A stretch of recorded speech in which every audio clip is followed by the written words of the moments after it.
So now next topic is growth of commercial crops. तो यहाँ इसका मतलब हुआ कि कॉमर्शियल क्रॉप्स का विकास, यानी कॉमर्शियल क्रॉप मीन्स व्हाट, कि वैसे क्रॉप्स, वैसे फसल जिसको केवल इनकम कमाने के लिए, इनकम गेन करने के लिए उसको लगाया जाता था या उगाया जाता था, तो उसका डेवलप करना है, ग्रोथ करना है। कॉमर्शियल क्रॉप जैसे कॉटन हो गई, इंडिगो हो गई, शुगर केन है ना, पेपर है, टी है, तो this come under commercial crops. तो यहाँ पर कॉमर्शियल क्रॉप्स के बारे में हम लोग को डिस्कस करना है। Now see the first line here. तो फर्स्ट लाइन में यहाँ बताया गया कि with the strong footholds in South India, Bengal, Bihar, Orissa, the East India company wanted to collect maximum taxes to meet their military and administrative expenses.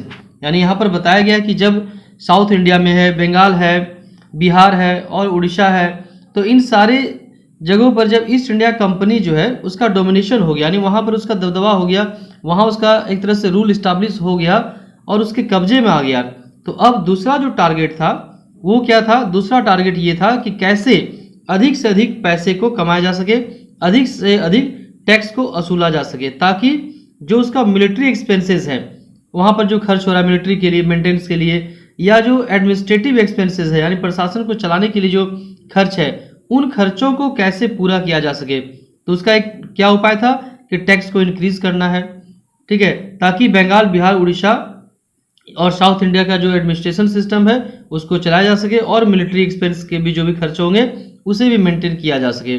अब इसके लिए करना क्या था? तो they also wanted to gain maximum profit, और इसके साथ साथ ब्रिटिश ये भी चाहती थी कि हम ज़्यादा से ज़्यादा प्रॉफिट को कमा सकें।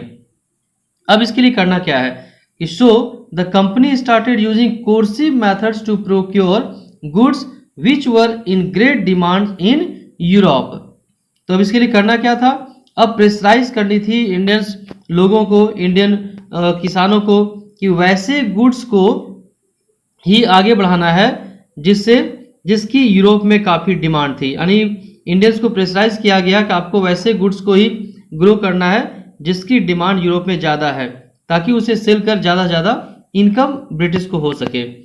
अब देखो क्या कहा गया कि the agricultural raw material was purchase at very low rates and sent to England. यानी फिर ब्रिटिश ने क्या किया कि जो सारा एग्रीकल्चरल रॉ मटेरियल था, रॉ मटेरियल आपको पता होगा, रॉ मटेरियल के मीन्स क्या हुआ कि कोई भी प्रोडक्ट जब बनाते हैं तो जिस चीज़ से बनती है उसे उस प्रोडक्ट का रॉ मटेरियल कहा जाता है। जैसे कि कपड़ा है तो कपड़ा का रॉ मटेरियल क्या हो गया? कॉटन हो गया। तो अब यदि कॉटन, अब यहाँ पर कहा गया कि मान लो कॉटन है तो कॉटन को ज़्यादा ग्रो करना है। क्यों? क्योंकि कॉटन की डिमांड क्या है? इंग्लैंड में ज़्यादा है। तो इस तरह से इंडिगो का भी है। That is why it has been told here the agricultural raw material was purchase at very low rates, यानी कम दाम पर, कम रेट पर रॉ मटेरियल को ब्रिटिश ने खरीदा और उसे कहाँ भेजा? सेंट टू इंग्लैंड भेज दिया गया।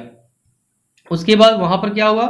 The finished goods were brought back to India and sold at high price to earn more profit. यानी हमारा ही सामान, हमारा ही प्रोडक्ट और हमें ही बेच रहा है। ये थी ईस्ट इंडिया कंपनी की पॉलिसी। तो यहाँ से रॉ मटेरियल को भेजा इंग्लैंड, वहां पर प्रोडक्ट उसने बनाया, तैयार किया, और ये फिनिश्ड गुड्स को यानी कि प्रोडक्ट को वापस ये इंडिया लाया और इसे हाई रेट पर इंडिया में बेच दिया। इससे क्या हुआ? ज़्यादा ज़्यादा प्रॉफिट उसको हुआ। किसको? ईस्ट इंडिया कंपनी को। नाउ नेक्स्ट में the company force the farmer to grow cash crops like indigo, cotton, opium, pepper, tea, sugar cane etc। और ब्रिटिश ने क्या किया कि कंपनी ने क्या किया कि फार्मर्स को, किसानों को प्रेशराइज किया, किसानों को फोर्स किया कि आपको केवल वैसे ही क्रॉप्स को उगाना है, उसकी खेती करनी है, जैसे इंडिगो की खेती करनी है, कॉटन की खेती, ओपियम की, पेपर की, टी की, शुगर केन, तो इन सारी चीज़ों की खेती करनी है, ना कि चावल और धान की करनी है या गेहूं की करनी है। And compel them to reach silk worm for the production of raw silk. और साथ ही साथ किसानों को यह भी प्रेशराइज किया गया कि सिल्क वर्म की खेती करें, यानी सिल्क वर्म को डेवलप करें। एक तरह का प्लांट होता है जिसमें सिल्क डेवलप होता है, जिससे रेशमी कपड़े को बनाया जाता है। तो इसके लिए भी किसानों को प्रेशराइज किया गया। नेक्स्ट में the Britishers wanted to smuggle and sell opium to China. देखो अब ज़्यादा प्रॉफिट कमाने के लिए कौन सा पॉलिसी इम्प्लीमेंट किया गया ईस्ट इंडिया कंपनी के द्वारा? अब वो ये तस्करी के कामों में लग गए। किसके साथ? चाइना के साथ में। ये ब्रिटिश ये भी चाहते थे कि इंडिया में ओपियम की खेती हो यानी अफीम की खेती हो, और इस अफीम को तस्करी करके कहाँ बेचा जाए, चाइना में बेच दिया जाए हाई प्रॉफिट में, स्मगल करना है। तो स्मगलिंग के काम में भी ईस्ट इंडिया कंपनी इंगेज हो गई। Now next one, similarly indigo called neel in Hindi. तो यहाँ पर इंडिया में हम लोग इंडिगो क्या कहा जाता है, नील कहा जाता है, जिससे आप व्हाइट कपड़े को कलर करते हो, व्हाइट कपड़े में नील दी जाती है। तो was in great demand in textile industries of Britain, यानी कि ब्रिटेन का जो इंडस्ट्री था वहाँ टेक्सटाइल इंडस्ट्री यानी कि कपड़े की जो इंडस्ट्री थी वहाँ पर नील की काफ़ी डिमांड थी, यानी कि इंडिगो की काफ़ी डिमांड थी।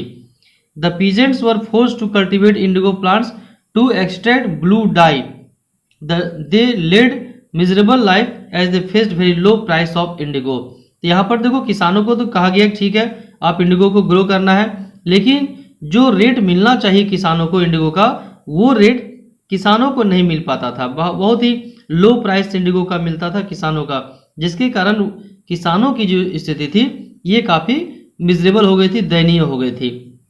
तो इस टॉपिक में इस चीज को बताया गया है ग्रोथ ऑफ कॉमर्शियल क्रॉप्स में। Now next topic is that, अभी नेक्स्ट टॉपिक नहीं है, turn the page, page number 114। Now in this page what is written here, first line it is written the rising demand of sugar in the west attracted many Europeans to set up sugar plantation in India. अब यहाँ देखो क्या बताया गया है कि rising demand of sugar in the waste, यानी कि पश्चिमी देशों में किसकी डिमांड बढ़ गई, शुगर की, यानी कि चीनी की डिमांड बढ़ गई। तो जिसके कारण बहुत सारे यूरोपियन जो कंपनी है ये इंडिया में अपनी फैक्ट्री को स्टैब्लिश करना चाहते थे, वे अट्रैक्टेड हुए कि यहाँ पर इंडिया में हमें फैक्ट्री को स्टैब्लिश करनी है ताकि ज़्यादा जो डिमांड शुगर की यूरोपियन कंट्री में है उसे फुलफिल किया जा सके। जबकि किसान यहाँ पे इंडिया में शुगर केन से क्या यूज करते थे, गुड़ बनाने के काम करते थे, जैगरी बनाने के काम करते थे, न कि चीनी का। द फार्मर्स who produce गुड़ और jaggery for local requirement were now forced to produce thickened sugarcane juice for sugar factories। तो अब यहाँ देखो किसानों को भी यहाँ पर प्रेशराइज किया जाने लगा कि अब भाई आप गुड़ बहुत खा लिया आपने, अब आपको गुड़ नहीं खाना है, अब आप जो खेती करोगे ये गुड़ बनाने के लिए नहीं बल्कि मुझे चीनी बनानी है, शुगर बनानी है, तो उसके लिए रॉ मटेरियल आपको तैयार करना होगा। इस तरह से किसानों को प्रेशराइज किया गया and sell their produce at very low price, और ये भी प्रेशराइज किया गया कि आप जो रॉ मटेरियल तैयार करेंगे चीनी बनाने के लिए उसे आपको काफ़ी लो प्राइस में आपको मुझे देना होगा, यानी कि ब्रिटिश को देना होगा। The British industries flourished at the cost of Indian industries, यानी कि ब्रिटिश में जो जितने सारे इंडस्ट्री चल रहे थे या फ्लोरिश हुआ, तो इसके पीछे क्या कारण था, इसके पीछे बड़ा हेल्प मिला कहाँ से, इंडियन इंडस्ट्रीज से मिला। यानी कि इंडियन ने जो रॉ मटेरियल बनाना शुरू किया, तो इंडिया ने जो रॉ मटेरियल बनाना शुरू किया इसके भरोसे ब्रिटेन की इंडस्ट्री चल रही थी। Here are some commercial crops and the places where they were cultivated. अब यहाँ देखो एक फिगर आप देखेंगे, यहाँ पर इसे बताया गया कि कौन सा कॉमर्शियल क्रॉप्स है और वो उसकी खेती जो है वो कहाँ कहाँ पर होती थी। यहाँ पर डिटेल आपको दी गई है पेज नंबर 114 में। Now I am going to see you, तो फर्स्ट में you can see here first commercial crop दी गई है ओपियम। तो यहाँ पर ओपियम है जिसकी खेती कहाँ पर हो रही है, बंगाल, बिहार एंड पंजाब में। नेक्स्ट में है इंडिगो। इंडिगो की खेती कहाँ पर बेसिकली होती है, बिहार और बंगाल में है। नेक्स्ट में कॉटन है, तो कॉटन की खेती कहाँ पर होती है बेसिकली, तो कॉटन की खेती होती है गुजरात, महाराष्ट्र और मध्य प्रदेश में। टी की खेती कहाँ पर ज़्यादा होती है, तो आसाम, वेस्ट बंगाल और साउथ इंडिया में। नेक्स्ट में पेपर है, तो पेपर इसकी खेती होती है Kerala, Karnataka, Tamil Nadu, Andaman and Nicobar island and Pondicherry. Pondicherry के नाम क्या नाम से जाना जाता है, Puducherry, now it is known as Puducherry. Now next one sugar cane is grown in Maharashtra, Karnataka, Tamil Nadu, Andhra Pradesh, Gujarat, Punjab and Haryana. So these are some commercial crops, those are grown in different states. And now in next page, next topic is that condition of the farmers। अब यहाँ बताया गया कि condition of the farmers यानी किसानों की क्या स्थिति थी। Now see here कि already suffering from natural calamities like flood, drought and famine, Indian farmers were further overburdened with high taxes, repayment of loans, यानी यहाँ बताया गया है कि पहले से ही किसान ऑलरेडी जो है वो प्राकृतिक आपदा जैसे होती है, बाढ़ हो गई यानी फ्लड है, सूखा है, फेमिन है यानी अकाल है, इन सारे चीज़ों से पहले से ही हमारे जो किसान से काफ़ी परेशान थे। अब इसके अलावा और भी चीज़ों से परेशान थे, हाई टैक्सेस से, है ना, काफ़ी हाई टैक्स उनको देना पड़ता था, उन्हें लोन लेना पड़ता था तो लोन को भी रीपेमेंट करना होता था। बहुत सारे किसान जो कर्ज में फंस चुके थे, उन्होंने ऋण लिया था, डेप्ट लिया था, और उसका इंटरेस्ट भी हाई रेट में इंटरेस्ट उसे पे करना पड़ता था। तो बहुत सारे प्रॉब्लम्स थे जो किसानों को फेस करना पड़ रहा था। नाउ नेक्स्ट वन कि they were leading a life of misery. तो ऐसे कंडीशन में किसानों का जो स्थिति थी, किसानों के जो फार्मर्स का जो कंडीशन था वो बहुत ही माइजरी था, बहुत ही दुखदाई था। गरीबी झेलना गरीबी थी और फ्रस्ट्रेशन भी था। फ्रस्ट्रेशन मीन्स क्या होगा कि वैसा कंडीशन जब लोगों को समझ में नहीं आता है कि आखिर हमारा जो प्रॉब्लम्स है वो कैसे दूर होगा, यानी क्या what to do what not to do, it is not easy to understand. So that condition is not as frustration. समझ में नहीं आता है क्या करे क्या ना करे, ऐसे कंडीशन को फ्रस्ट्रेशन कहा जाता है। तो किसान जो थे वो काफ़ी फ्रस्ट्रेशन में थे। अब इसका परिणाम क्या हुआ? As a result many peasant who fail to pay the land revenue lost their land and become landless labour. तो वैसे किसान जो लोन को पे नहीं कर पाते थे, जो अपने कर्ज को वापस नहीं दे पाते थे, तो उसकी जमीन जो है छीन ली जाती थी और वो जमीन से बेदखल कर दिए जाते थे। अब जब उसकी जमीन भी नहीं रहती थी तो उसे क्या होना पड़ता था? लैंडलेस लेबरर, और उसे मजदूर बनना पड़ जाता था, वो मजदूर हो जाते थे। यानी किसान से वो क्या बन गए, क्या बनने लगे? मजदूर बनने लगे। They were force to work at very low wages. यहाँ पर भी उसकी प्रॉब्लम्स कुछ कम नहीं हुई। जब एक लेबर बन गए तो लेबर बनने के बाद भी लेबर में भी उसकी मजदूरी जो होती थी काफ़ी कम होती थी, काफ़ी कम मजदूरी पर, लो वेजेस पर मजदूरों को काम करना पड़ता था। तो this was the condition of the farmers.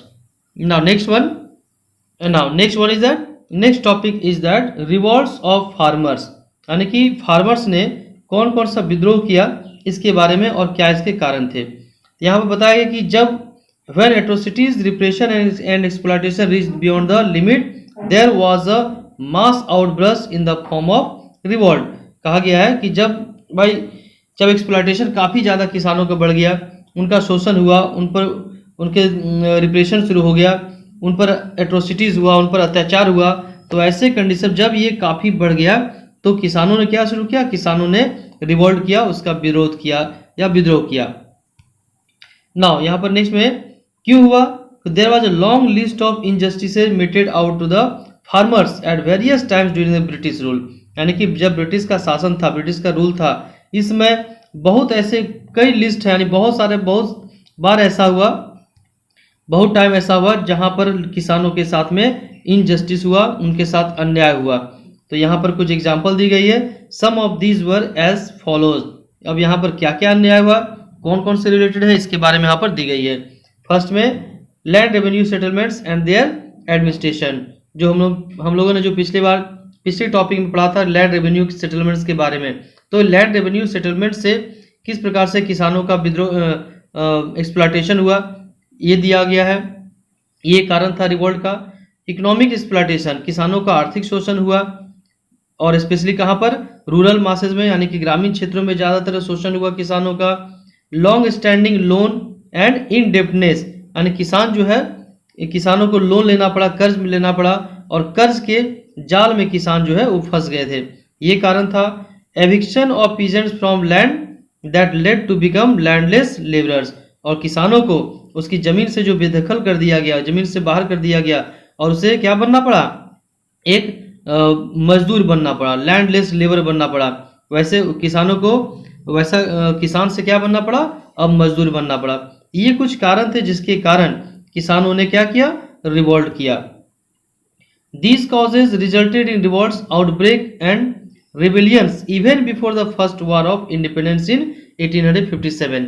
यहाँ बताया गया कि ऐसा नहीं कि 1857 का जो वार हुआ था, फर्स्ट वार इंडिपेंडेंस कहा जाता है, जिसे स्वतंत्रता की प्रथम लड़ाई कही जाती है। इसके पहले भी किसानों ने कई बार रिवोल्ट्स किया था।